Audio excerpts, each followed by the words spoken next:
What did he say? He says he's hoping for that. Yeah, he's working on it. I thought he's done a great job working hard, getting to this point.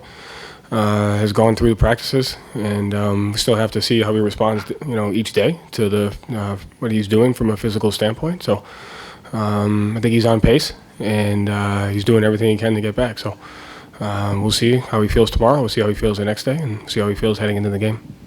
And separately from Porzingis, with this long layoff, is there any kind of tendency for things to be kind of like an overthinking kind of thing? Because usually when there's a lot of time, there's a lot of time to kind of like go down roads. Maybe you overthink from your perspective or from the outside perspective. What's the challenge there in making sure you found the right game plan and you haven't gone like too far the other way?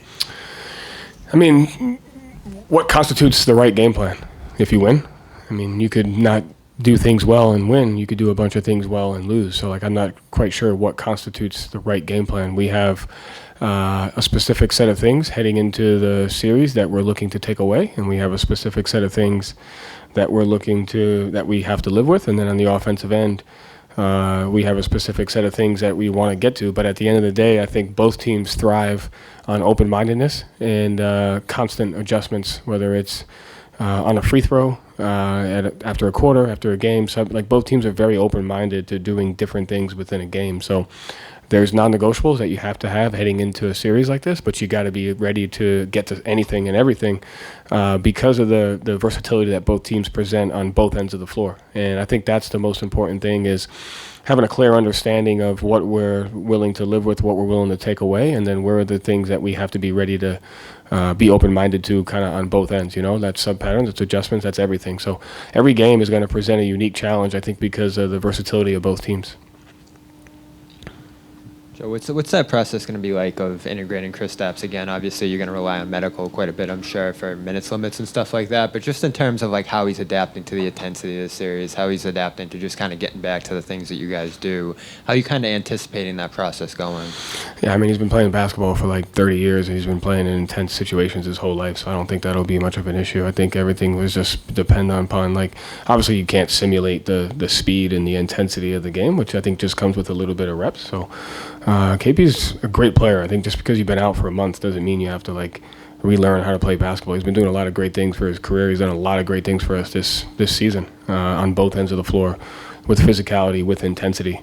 And I expect him to pick right back up where he left off. But obviously, there'll be a little bit of rust. But just not concerned because of the work that he's put in and what he's done in his career and what he's done in this season for us. And you guys had a lot of success in crunch time in the late games, last series in particular, coming off the regular season. What would you most attribute that to in terms of what you guys did well there and, maybe adapting to the different things that Indiana threw at you in each game in that spot? Everybody's definition of execution is result in making shots. So we made shots. If the ball didn't go in, then, the narrative would have been we didn't execute late game. So in order to execute late game, you got to make the shot. From an outside perspective. From a process-oriented perspective, our attack was good. Our pace was good. We got into actions between 16 and 17 seconds. We got to our spacing. We made the right play. We didn't turn it over, and we made shots. So you have to do that. In order to win games, you got to make shots in close games. It's one of the most important things. But I like the process of what we got into, how quickly we got into it, and I liked our spacing, and I like we made the right read at the right time. Joe, right after the injury, Kristaps sort of spoke to us about how, not necessarily disappointed, but frustrating it was to get to this point and not be able to play in these big games. How have you seen him sort of balance the natural anxiety and eagerness to get back on the court with also having just to understand that there's a process involved to get 100%? Yeah, I mean, one of the best things he's brought to our team this year was his ability to just kind of stay balanced. I mean, he's one of the more seasoned players. He's been through so much. He's played in the New York market. He's played in Dallas. He's played in Washington. Now he's played here. So he's kind of seen what the NBA is from every angle. And he doesn't get too high, he doesn't get too low. So I think he's continued that even throughout this rehab process, trying to get back to. But it was something that kind of I thought helped us throughout the entire year, just kind of the way he approached every day. Joe, throughout the playoffs, you guys have taken some strategies to let teams get good looks in the paint, just to make sure they don't get open corner threes. How has the team been at accepting getting scored on at times so that you can win the math game long term? And how much of a challenge is it to get scored on consistently, knowing it's kind of the right thing to do and not let that affect you on the other end?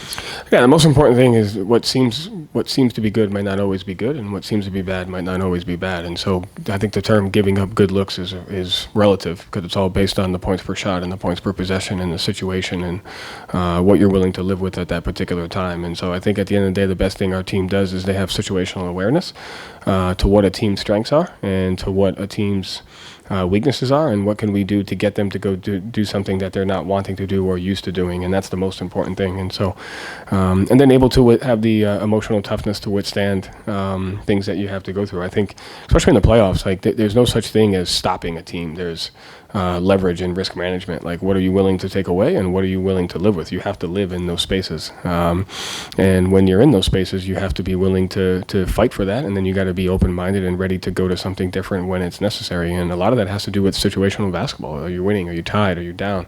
All those things matter. And so the most important thing is that our team brings a high level of physicality, a high level of toughness, but then an open mind to, like, hey, here's how the game's going and here's where we need to adjust to. It's one of the best things the guys have done this year.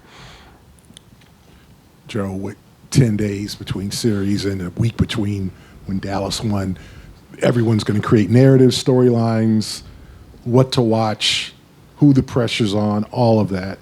Do you tell your players to pay attention to those things, ignore them, accept them, who the pressure's on, who's the best player in the series, who's the fifth best player in the series, why Jason didn't smile wide enough when Jalen won his MVP? Like, all of that is coming in. How do you tell your players to digest those, if at all?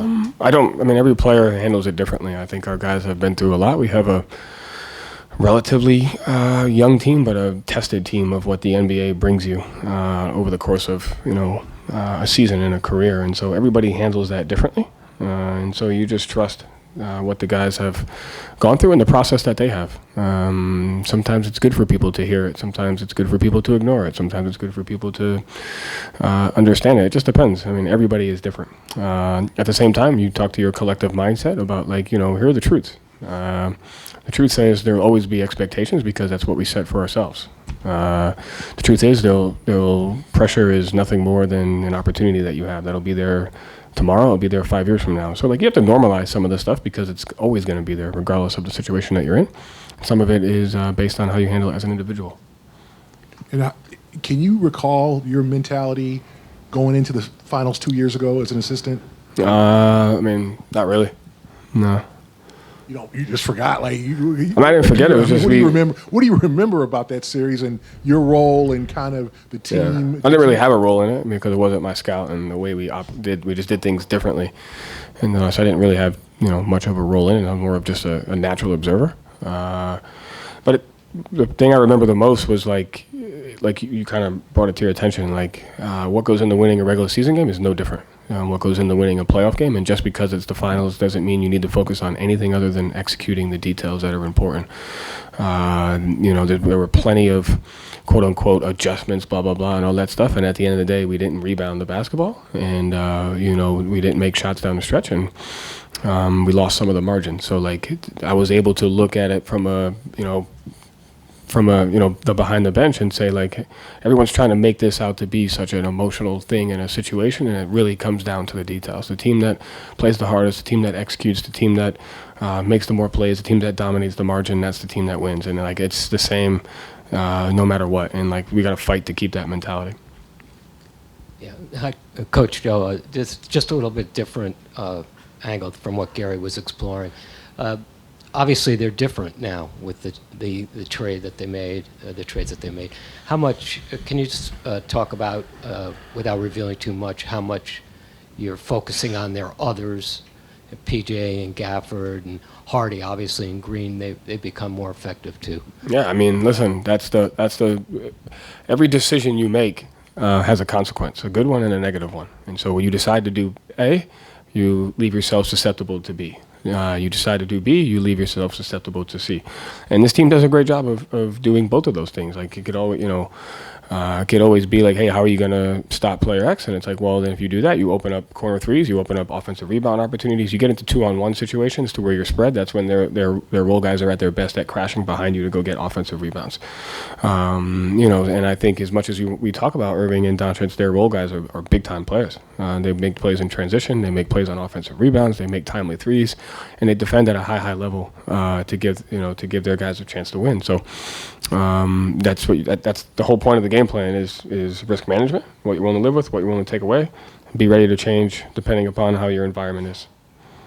Thank you, Joe. Thank you. Thanks, Joe.